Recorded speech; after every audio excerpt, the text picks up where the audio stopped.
Salam alaikum wa rahmatullahi wa barakatuh. Bienvenue mes chers étudiants dans une nouvelle leçon, une nouvelle vidéo. Suite à notre enchaînement de leçons, à savoir l'étude de la caractérisation d'une personne, on a vu comment faire la description physique d'une personne, plus la description morale d'une personne et la description vestimentaire, l'aspect vestimentaire. Alors aujourd'hui, on va essayer d'englober les trois descriptions dans un seul exemple.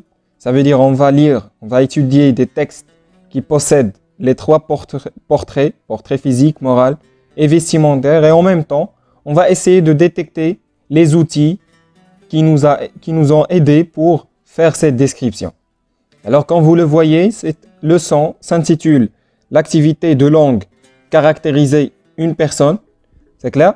Vous avez, je pense, le texte dans la page 152. Page 152, bien 125, oui. C'est la page 125. Si vous voulez, suivez avec moi. Sinon, vous suivez seulement dans cette vidéo. Alors, je vais essayer de lire les deux textes. La jeune femme était grande, blanche. Elle avait les yeux bleu foncé, la bouche rose, les dents comme de l'émail. Dans son expression, on lisait à la fois l'orgueil, l'inquiétude et la tristesse. Sur sa tête, elle portait ce voile de soie noire, nommé mésaro, qui sied si bien aux femmes. Son costume, en velours, était propre, mais de la plus grande simplicité. Texte 2. Doina avait des cheveux châtains, aux boucles fines. Parfois, des tresses faisaient sortir son visage.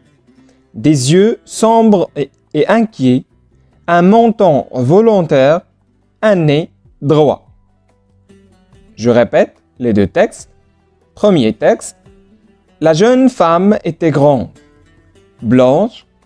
Elle avait les yeux bleu foncé, la bouche rose, les dents comme de l'émail. Dans son expression, on lisait à la fois l'orgueil, l'inquiétude et la tristesse. Sur sa tête, elle portait ce voile de soie noire, nommé mésaro, qui sied si bien aux femmes. Son costume en velours était propre, mais de la plus grande simplicité.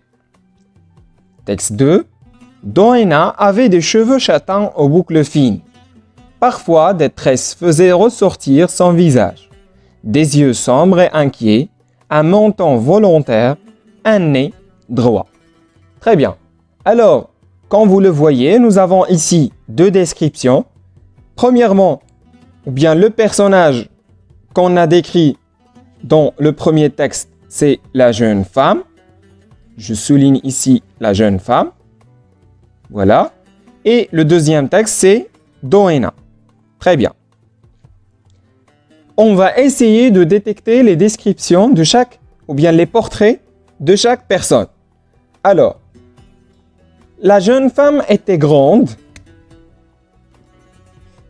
blanche. Elle avait les yeux bleu foncé, la bouche rose, les dents comme de l'émail. Dans son expression, on lisait à la fois l'orgueil, l'inquiétude et la tristesse. Sur sa tête, elle portait ce voile de soie noire, nommé mésaro, qui sied si bien aux femmes. Son costume en velours était propre, mais de la plus grande simplicité. Très bien. Prenons le deuxième texte. Doina avait des cheveux châtains aux boucles fines. Alors nous avons les cheveux châtains aux boucles fines. Parfois, des tresses faisaient ressortir son visage. Des yeux sombres et inquiets, un menton volontaire et un nez droit. Très bien. Alors on a essayé de détecter les différentes descriptions que le narrateur ici a fait pour les deux personnages. Très bien. Alors ici, puisqu'on a fini de détecter ou bien de ressortir les ensembles, ou bien l'ensemble des descriptions dans les deux textes, maintenant, on va procéder à faire une tâche. Laquelle? On doit classer les outils de description selon leur nature. Prenons par exemple, ici nous avons la jeune femme. Vous avez ici un adjectif. Alors on va mettre A, D, G. Point. Était grande, un autre adjectif. Blanche, un autre adjectif. Très bien. Les yeux, nous avons bleu et foncé. Nous avons ces deux adjectifs, ou bien un adjectif de couleur. La bouche, rose, un adjectif encore. Et les dents, comme de l'émail. Alors ici, nous n'avons pas des adjectifs, mais nous avons une comparaison. Nous avons une comparaison. Très bien. Parce que le narrateur ici a essayé de comparer les dents avec l'émail. Nous avons une comparaison. Dans son expression, on lisait à la fois l'orgueil, l'inquiétude et la tristesse. Ce sont des noms. Et comme vous le savez bien, c'est la description de l'aspect moral. Alors non, voilà. Sur sa tête, elle portait ce voile de soie noire. Nous avons ici de soie, c'est un complément de nom parce qu'on a une préposition plus nom. Et nous avons noir, les oies, un adjectif. Très bien. Nommé Mézaro, qui sied si bien aux femmes, son costume en velours, nous avons ici encore un autre complément de nom, était propre, adjectif, attribut, mais de la plus grande simplicité. Nous avons un adjectif plus nom. Très bien. La même chose qu'on va faire pour le deuxième texte. Doina avait des cheveux châtains aux boucles fines. Châtain, adjectif. Aux boucles, c'est un complément de nom, plus un autre adjectif. Fine, ça revient sur, ou bien c'est relatif aux boucles. Mais châtain, dont il y en a des boucles fines. C'est clair? Châtain, c'est l'adjectif de cheveux. Fine, c'est l'adjectif de boucle. Aux boucles, c'est un complément de nom des cheveux. C'est clair? Parfois, des tresses faisaient ressortir son visage, des yeux sombres, voilà un autre adjectif, inquiet, un autre adjectif, un menton volontaire, adjectif épithète, et le nez droit, un autre adjectif épithète. Très bien. Alors ici, on a fini le classement des fonctions de chaque mot dans la phrase, ou bien dans les descriptions. Et comme vous le constatez bien, nous avons ici l'ensemble des descriptions. Nous avons par exemple la jeune femme, c'est l'aspect moral. Grande et blanche, l'aspect physique.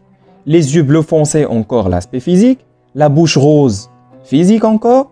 Les dents, voilà, c'est le portrait physique. Dans son expression, on lisait à la fois l'orgueil, l'inquiétude et la tristesse. Ça, c'est l'aspect moral. Sur sa tête, elle portait ce voile de soie noire. Voilà l'aspect vestimentaire. Nommé Mézaro, qui sied bien aux femmes. Son costume en velours était propre, mais de la plus grande simplicité. La même chose ici, nous avons l'aspect vestimentaire. Très bien. Pour le deuxième texte, Doina avait des cheveux châtains aux boucles fines. Voilà le portrait physique. Parfois, des tresses faisaient ressortir son visage. Nous avons encore le portrait physique. Les yeux sombres, inquiets, le menton volontaire et le nez droit, c'est encore, nous sommes toujours dans la description du portrait physique. Alors, comme vous le constatez ici, les narrateurs des deux, bien les auteurs des deux textes ont essayé d'utiliser plusieurs outils pour décrire les deux filles ici, ou bien les deux femmes, parce que Doina c'est une fille et la jeune femme c'est encore une jeune femme. Voilà. Alors, ils n'ont pas utilisé seulement les adjectifs, mais nous avons adjectif, nom, complément de nom et la comparaison. C'est clair? Nous avons encore ici les adjectifs. Voilà les adjectifs de leur type. Vous connaissez bien qu'il y en a les adjectifs attributs, épithètes et apposés. Et nous avons les compléments de nom. D'ici, on constate que pour faire une description, on peut utiliser les adjectifs, que ce soit épithète, attribut ou apposé, on peut utiliser les compléments de nom, comme on peut encore utiliser les comparaisons ou bien les expressions de comparaison. Très bien. Après la compréhension et l'étude des deux textes ici, on va essayer de remplir ensemble ces deux tableaux concernant le premier texte et le deuxième texte. Voilà. Alors, on va essayer de faire comme ça pour mieux écrire. Vous suivez avec moi. Nous sommes maintenant dans le premier texte. On va essayer de classer les adjectifs dans la première colonne, les compléments de nom dans la deuxième et les comparaisons dans la troisième. Très bien. Alors, là, j'ai besoin de quelque chose sur lequel je peux écrire pour que ceci soit bien clair et bien visible. Voilà, très bien. Alors, vous pouvez vous-même faire la même chose dans la maison. Nous allons commencer par le premier adjectif, à savoir jeune. Très bien. Grande, blanche. Et blanche. Très bien. Nous avons encore bleu foncé.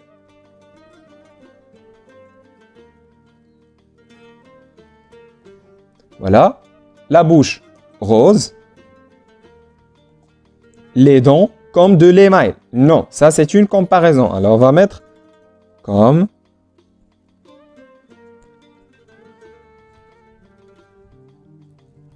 Très bien.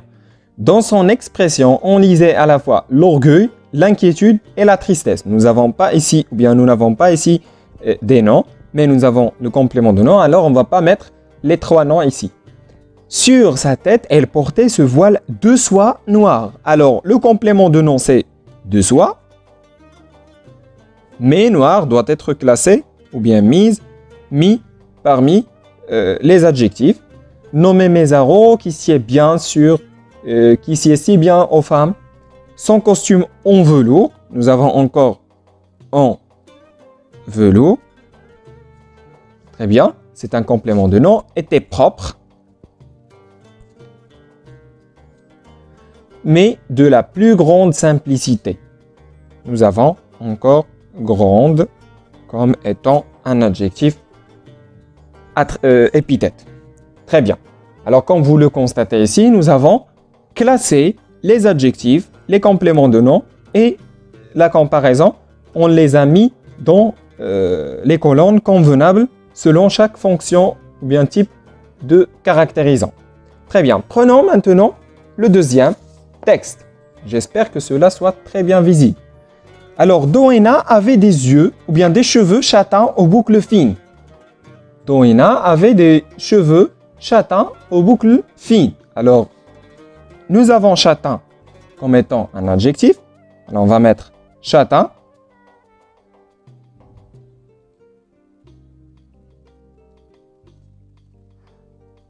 Aux boucles fines, nous avons aux boucles comme étant un CDN ou bien un complément de nom.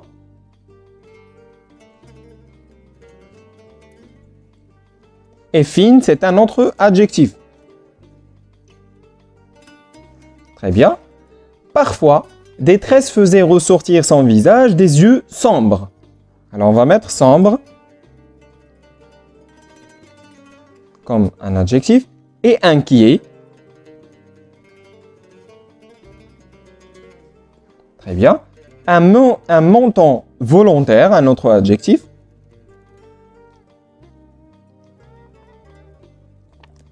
Et un nez droit. Alors, comme vous le constatez bien, ici, nous n'avons pas de comparaison. Très bien, je vais laisser ça à part. On va se contenter seulement de cette feuille. Très bien. Voilà.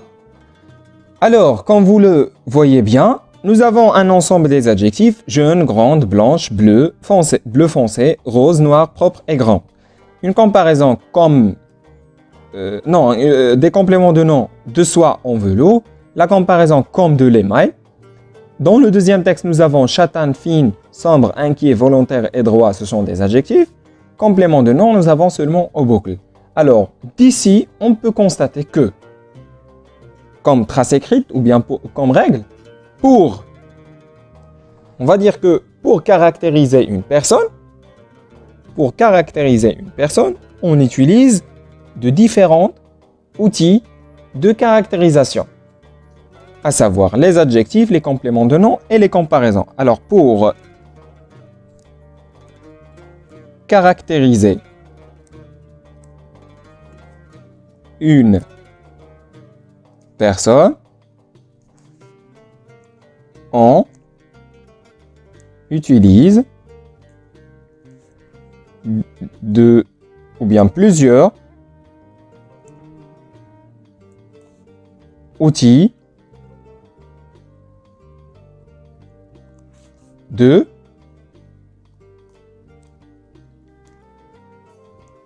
caractérisation, comme, ou bien, à savoir, et on va mettre avec une autre couleur, à savoir les adjectifs, comme par exemple ici on peut sélectionner ou bien dire jeune, grande, etc. Les compléments de nom,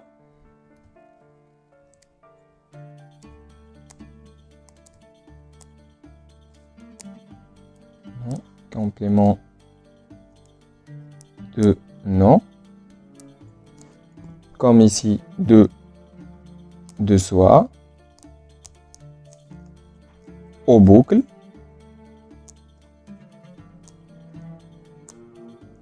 etc. Je souligne bien que le complément de nom, c'est la préposition plus nom. Et elle doit compléter un nom. C'est pour cela on le nomme déjà complément de nom. C'est clair? Très bien. Et finalement, les comparaisons, bien la comparaison, nous avons aussi le seul exemple, c'est les dents, comme de les mains. Très bien. Alors là, on est arrivé à la fin de notre leçon. J'espère que vous avez bien mémorisé ça. C'est seulement, je peux dire que c'est une révision. C'est clair? C'est une révision parce qu'on a déjà vu l'ensemble des portraits, chacun tout seul. Alors maintenant, on a essayé de résumer, ou bien d'englober ça, tout en le mettant dans un récit, c'est clair? Dans les deux textes suivants. Parce que vous êtes obligé de rédiger des petits récits dans lesquels vous devez intégrer la description des personnes, à savoir le physique, le vestimentaire et le moral, en utilisant plusieurs outils de caractérisation, comme vous le voyez ici. Alors très bien, j'espère que vous avez bien mémorisé ça. Nous allons faire les exercices donnés dans le livre. Merci une autre fois pour votre attention. J'espère, Inch'Allah, qu'on se voit dans une autre vidéo. À bientôt.